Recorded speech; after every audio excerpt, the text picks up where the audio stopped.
after a 5.2 magnitude earthquake struck near San Diego. Breaking news. Today marks 2 years since the devastating civil war erupted between the Sudanese army and the RSF. Tensions between the West and Russia are rapidly escalating.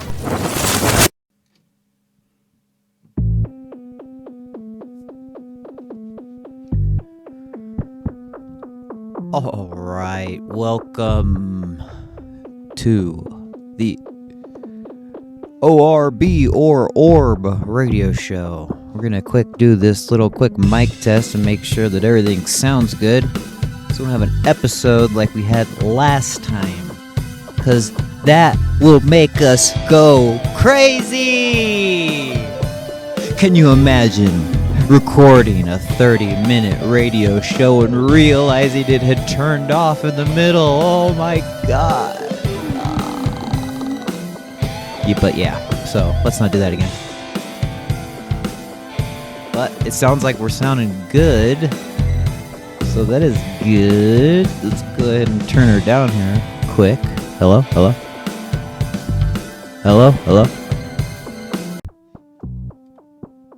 Alright, yeah, everything does sound good. So, as a little introduction to the show, for any of those that haven't listened to the show before, because it's now being put on the YouTubes, the show, don't expect any real news from this show, because we don't really know what we're talking about. We're just bored. We want to talk about stuff. We want to talk about cool stuff, but we don't really know what we're talking about. So if you want to put in the comments section all the stuff about how we don't know what we're talking about, we'd love it. Feel free. Fill it up. But anyway, we're going to talk about a lot of stupid stuff today, a lot of political stuff. You know, we're going to talk about El Salvador. We're going to talk about immigration, obviously. This is a hot topic right now.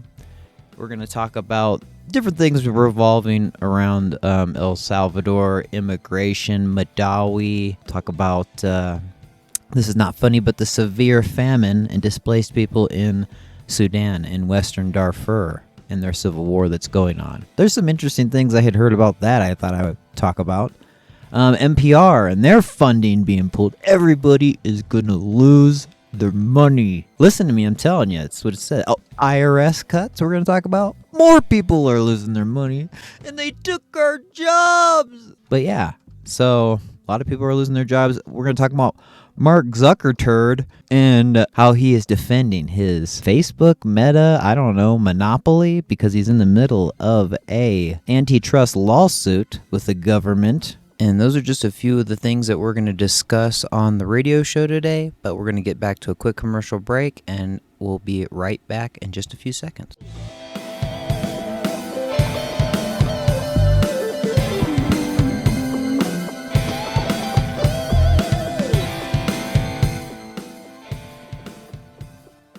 El Salvador. They have a dictator, I guess, of this country who calls himself, this is pretty cool, he calls himself the world's coolest dictator. Well, that's cool. That's nice. But yeah, Trump met with this guy, and they're talking about this, his name's Bukele or something like that. But this guy, Garcia, I'm not going to attempt to say his full name, but this Garcia guy got deported by old Trumpo and detained in El Salvador. So they're trying to get him to release him, but El Salvador guy's trying to tell everybody, well, I don't have the jurisdiction to, I can't send him back to you. And they're like, why?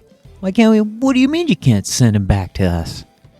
And he's like, well, listen, this guy is possibly a terrorist. I don't know if he is or not, but this is what this guy says. He's like, he's a possible terrorist. He's like, our country fell apart in the past by us releasing possible terrorists, like, to you guys. And then things didn't go so well. So he said, I'm not going back to what we had before. So he says, I'm not going back to that. We're not going to start doing stuff we did in the past where our country turned all crappy. So no, we're not going to release this guy. That's what he says. I thought that was pretty crazy. That was pretty interesting. Immigration. There's a lot of talk about immigration. I mean, this goes into other stuff I'm going to talk about later, I think, maybe. But you're not supposed to use U.S. troops, I guess, in America. But Trump is circumventing that. And they're called dystopian and he has a lot of troops protecting. And he says immigration border protection. He has a lot of troops on the border right now, spanning the entire border of the Mexican border in the United States. So they're all there. Which, I mean, conspiracy nuts would go crazy over this. Oh my gosh, World War III is gonna happen. Which probably is. World War III is gonna happen. They got troops lined up at the borders. But, you know, like, I think it's possibly under the guise of immigration. I don't know, but... It's allowing us to have a lot of Trumps there. Or... Trumps. It's allowing us to have a lot of troops there on the border of Mexico, and it is even allowed, I think, awarded $45 billion for funding for this, for building new facilities along the border, which is interesting on a world political note. We're going to keep talking about immigration, but I'm talking too long. Let's get to a quick commercial break.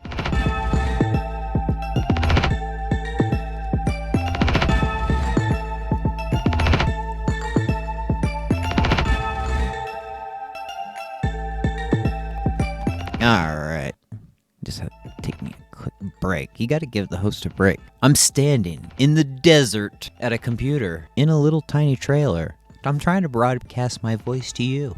I'm trying to let you know what I think, even though I know that you don't care. Don't you feel my love? Don't you feel that? How dedicated I am? There used to be this cool show I used to watch, I used to love, called Midnight in the Desert. Or reruns of it, because it's old. With this guy named Art Bell, and he would have crazy time travelers and, you know, conspiracy guys on there, and I loved to listen to that kind of stuff. But, that was Midnight in the Desert. Art Bell, you should check it out. Midnight in the Desert. He's awesome. I even heard him in, like, something like 2016. I didn't even know the guy was still alive. Pretty cool. This guy came out of retirement to talk about some stuff that's going on. I'm not going to say he's a Trumper. I'm not going to say he's not. He definitely said some things that seem to be supporting him. But, anyway, enough about Art Bell. We're going to talk more about immigration. Not really, but we're going to talk about this guy named Madawi. I don't know. I'm not going to even attempt some of these people's names because I don't know how to say their names, but I hope it's right. Some guy who was on 60 Minutes in like 2023 or something. And there he was all talking about how the Jews are unjust in Gaza and the things that they're doing.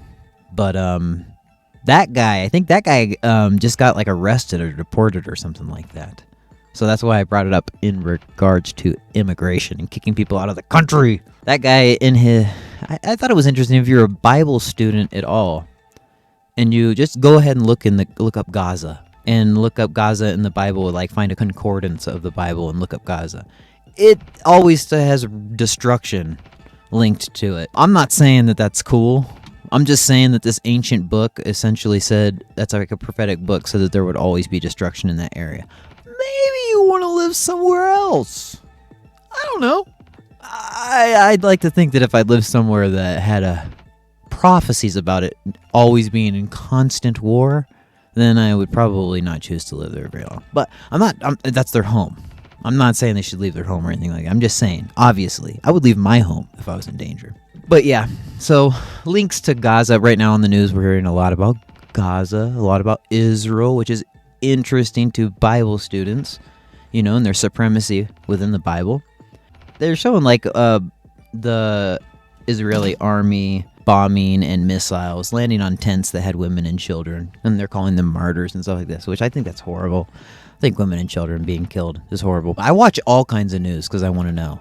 So a lot of this is coming from multiple facets of news. But when I do watch the news, I see, obviously, from the editors, from the creator's standpoint, you can see their message. They're obviously leaning one kind of way and trying to make you feel a certain way for certain people. And I'm not saying that I don't feel bad for those people. I'm just saying it's literally prophesied and biblical, you know. So it's on the edge of God's holy city. Pretty important to him. That's why I'm talking about Gaza right now. It's on the news a lot, and it has to do with the Bible a lot. You know, there's this Jared Kushner, I think maybe son-in-law of Trump, something like that, but he spearheaded this Abrahamic peace accord, and they're calling it peace and security in the Middle East, which is interesting. If you know the Bible, it says when they claim peace and security, destruction will come upon them. So they literally called this thing peace and security, and this Jared Kushner guy, this is like biblical prophecy coming true. Everything that has to do with Israel, Gaza, and Trump that has anything that has to do with relating to that. I find it pretty interesting. I don't know what people think is our interest with Israel, but we're tight with them, and I don't think anybody really questions why. But the Bible kind of says they're important, and I don't know if that's the reason, but who knows? We've been tight with them for a long time, and we should probably think about that. We're going to go to a quick commercial break, and then we are going to talk about some cool stuff. Sorry, I'm looking down while I'm talking, sorry. I am not super sophisticated. This is not the most sophisticated show. But we will get better.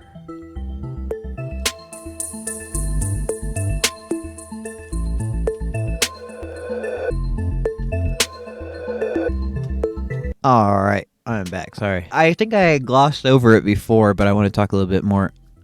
Not in detail, but I just want to talk more about it because I'll probably forget about it and totally skip it. I was talking about different funding being cut. NPR, PBS, their funding is about to get cut. I forget. It's like to the tune of like billions. These amounts seem crazy to me.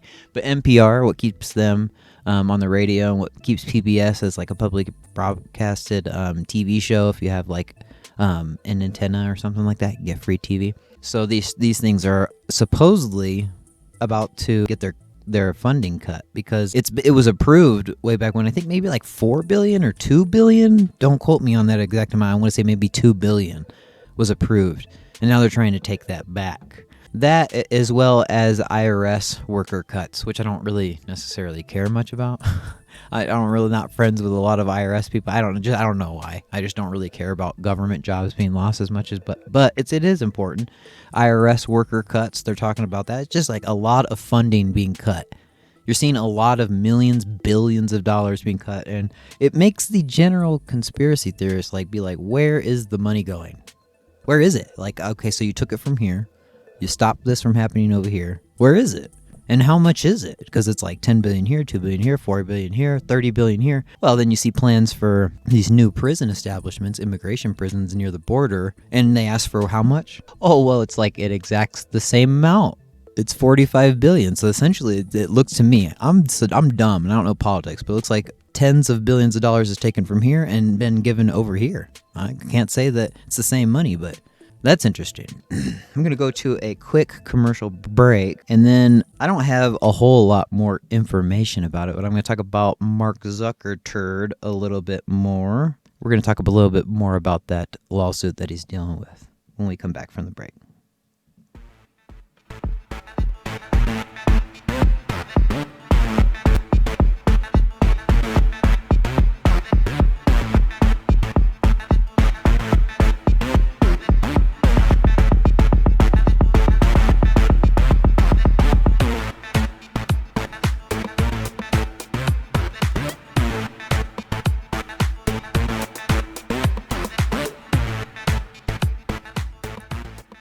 So I didn't know this about Mark Zuckerturd, or Meta rather. I always call these companies, like I say, Elon Musk did this, but really his company SpaceX did something, or Mark Zuckerturd did this, and really his company did something. We have to realize that these companies are made up. They're huge companies. They're like some of the most richest and most powerful companies. So they have a lot of employees.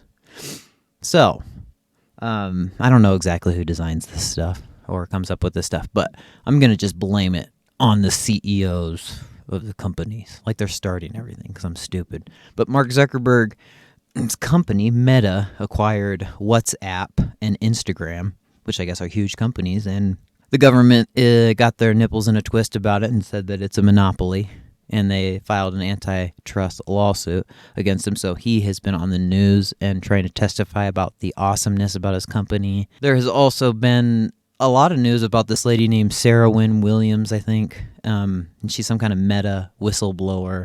She came in front of Congress or Senate or something like that, and she was saying different things that she knew about Facebook. And she says that they censor people. There was like somebody who wanted to advertise their book, and then they were realizing through coding and things like this that they were actually being like shadow banned, which is interesting. Again, conspiratorians, whatever you would call it, they love shadow banning. Like, you post something and nobody even sees it. That's why you don't get any views. It's not because your movie sucks. It's because the government blocked it and you don't even know it. But something like this actually does exist. So she was talking about that, trying to be a whistleblower for that. And she says the most interesting thing, if you listen to her testimony to Congress or Senate, however that works, is listen to the part that she talks about the company working hand in hand with the Chinese Communist Party to develop censorship tools for the company and for the website and the app, because I guess they were well versed on censorship in communist China. But that was really interesting. I thought it was just going to be stuff that had to do with apps and stuff like that. But and like stealing your data, there's a lot of that stuff going around. And when she talked about China and working with China, the company working with China, I thought, whoa, that's crazy. That's pretty interesting. That's pretty nuts. That's just a quick note on the old Mark Zuckerturd and his company, which I use Facebook a lot. I'm not going to lie. I don't really contact people on it, but it's there in case I need to contact people, and I have the ability to find used items on Marketplace for cheap. So I think it's super useful. I watch the videos like a YouTube app. I can't lie. There's crazy stuff about this stuff, but I'm not one of these people who doesn't use any of it. I'm just saying is all. But yeah, I'm going to come back from break, and we're going to talk about, on a sadder note, things like war, like Ukraine and nuclear war and stuff like that. Unfortunately, but we'll be back.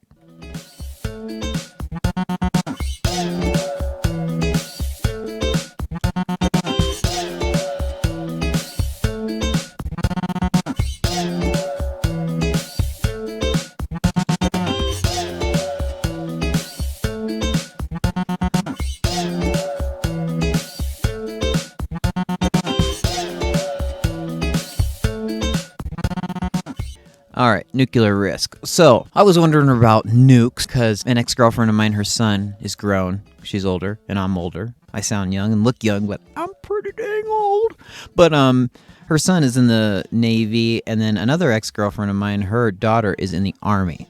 So I get to see what they post because they have the ability still to post on the internet. And so I see their posts from where they're stationed at and whatnot. And it always seems crazy to me. I'm sure it's totally just run-of-the-mill, normal government stuff. So one was posted in Korea, and one is posted in Japan. Got me thinking, well, that's interesting. It's like they're in these countries pointed at like the South China Sea. And I watched some other videos I was talking about China's Navy becoming rather large and like better than our Navy, essentially. I don't know if I trust all these videos, but yeah, it was scary talking about China, the different things China wants to do, China invading different people's airspace. You can find videos with different airspace people telling you, hey, you're in our airspace, get out of here. They don't really care. So a lot of things having to do with China. But when it came to China, one of the most interesting things I found about when I started looking up nuclear, because they're on nuclear ships and stuff like that. So I'm like, hey, what's this have to do with nuclear and China and the South China Sea and all this? So I was looking up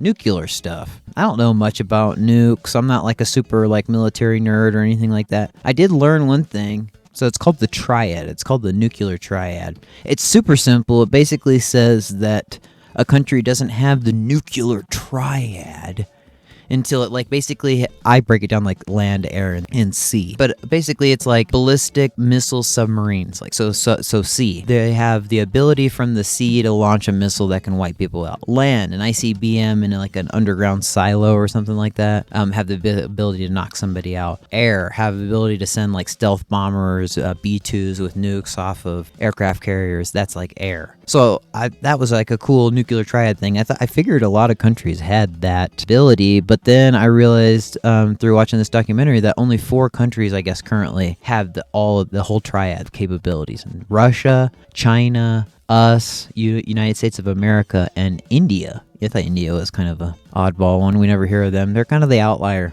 Nobody really starts trouble with them. At least over here, I love Indian people. They're great. But they're in there, of the nuclear triad countries. One other thing I was learning from this nuclear documentary was that it says, and there are always alarmists, but supposedly our risk of nuclear war is at its highest. So that seemed to make sense because I was looking it up why we have our own troops, some people I know over there on nuke stuff. So, if we're at our highest risk of nuclear warfare, we would have, because of that land, air, and sea, we would want to have our aircraft carriers and such over there so that we could launch the air aspect, I guess, of the B-2 bombers and stuff like that. So that makes sense. It's a little bit scary of getting nuked and fried. I kind of live here in the middle of the mountains in the desert, hopefully far away from anything, and I live around a lot of people that I think that they're out here because this is a place to be kept safe. The other war aspect I want to talk about, I don't want to keep this section too long, but we're almost at an end of the show, but the Ukraine. I always watch so much footage online about the Ukraine war because I find the drone footage and the footage of the drone footage fighting really interesting to watch. You know, just using these drones it looks like you could get at Walmart and attaching a hand grenade and flying it into somebody and using a little drone like that as a weapon. So some of that footage is intense to watch. But like, as far as some cool things about the Ukraine war, I guess there was some like muddy spots and some bogged down areas and some swampy like land. Because this Ukraine war is being fought like in trenches, like the war, like a World War I, World War II, that kind of stuff is like the way it looks when you see footage of it, essentially, minus the drones. Tanks, trenches, this kind of stuff. So Russia doesn't seem to be faring too well in this conflict. It's based on the news, and I always take everything I see on the news with a grain of salt. But what I did think was cool was that because of the bog land, they needed to use some kind of pontoons. So they'd come up with this way, these huge pontoons, to drive these huge pontoons into this area so that huge amounts of troops could then cross the tops of those. But the whole thing, they were way too close to the Ukrainian line, and supposedly the Ukrainians were hip to what was going on. They were detected and destroyed. The pontoons were totally destroyed. So I think just in that day, like 446 Russians were killed. If you can imagine trying to run over mud and like the top of something that's sunk in the mud, it's like really intense fighting. And overall, like half a brigade, I think that day was destroyed. And just like, I think like 140,000 Russians were lost this year. So just since the beginning of this year, 140,000 Russians were lost. I worked with a lot of Russians when I worked in the seafood industry in Alaska, and they're great. They're great people. I worked with a lot of Ukrainians as well, but the Russians are great. So to hear that 140,000 have been killed this year is insane, and it's a tragedy for sure. I was looking at some of the numbers for a while, and it was like around 1,000 a day. Russians were being lost in the different complex, and I was like, wow, that's a lot of people, you know, and that's really sad. I guess all of this failure that the Russian military is experiencing, they're saying is due to weak organization. So, you know, you got to have like good commanders, you got to have good line of command and people and good people making good, smart military decisions. And I guess that they don't have that. I wouldn't have thought that, and I wouldn't have guessed that before all of this happened. Putin not having all that stuff exactly like he wanted it. But they're saying that's what it is. They say that he also lacks equipment, artillery, things like that. But they're saying that his advancement is super unlikely. Another thing I thought cool about the war was that the Ukrainians are fighting in like a guerrilla almost aspect. When you think about guerrilla warfare and what some people think the World War III or like dystopian society, how America might become, is interesting because Ukraine is doing really well against this really big government. And how is it doing so well? They're all in small groups. So there's just a couple guys. They're not super technologically advanced or anything. Just a couple guys, and they operate in small groups. And you know, conspiratorians would say about that, like if a war happened here, it would be a similar thing. Like Russia, a powerful United States military. If people were well organized, just a few people could literally hold off a force like that. Not that I'm advocating civil war in this country or anything, but if it was to happen, this is a unique example of how you could prevail in that circumstance because it's happening right here. I'm going to go to a quick commercial break. We're going to talk about one more thing, and then I'm going to sign off, say goodbye to you guys, and that'll be the pod. But we'll be right back in just a second.